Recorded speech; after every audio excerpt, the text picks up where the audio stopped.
Champions ట్రోఫీలో ఓడిపోయిన తర్వాత పాకిస్తాన్ తొలిసారిగా భారత్తో తలపడుతోంది. T20I ఫార్మాట్లో పాకిస్తాన్ చివరిసారిగా 2024 T20 ప్రపంచ కప్లో భారత్తో ఆడింది. ఆ సమయంలో విరాట్ కోహ్లీ, రోహిత్ శర్మ మరియు రవీంద్ర జడేజా వంటి వారు జట్టులో ఉన్నారు. అయితే విరాట్ కోహ్లీ లాంటి మానసిక బ్లాక్ లేకపోవడమే భారత్తో జరిగే ఆసియా కప్ మ్యాచ్లో పాకిస్తాన్కు ఉన్న ఉత్తమ మార్గమని పాకిస్తాన్ మాజీ కెప్టెన్ మిస్బా ఉల్ హక్ అభిప్రాయపడ్డారు.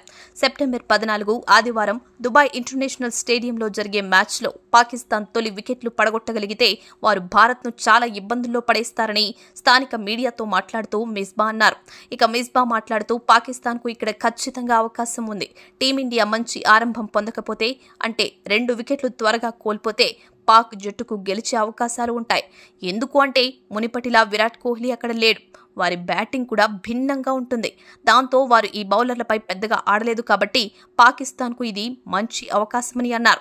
ఇది ఇలా ఉండగా సూర్యకుమార్ యాదవ్ నాయకత్వంలోని టీమిండియా జట్టు విధ్వంసకర బ్యాటింగ్ లైనప్ను కలిగి ఉంది. ముఖ్యంగా అభిషేక్ శర్మ మంచి ఫామ్లో ఉండడం జట్టుకు అదనపు బలాన్ని చేకూరుస్తుంది. అలాగే బౌలింగ్ కూడా దుర్భేద్యంగా కనపడుతుంది.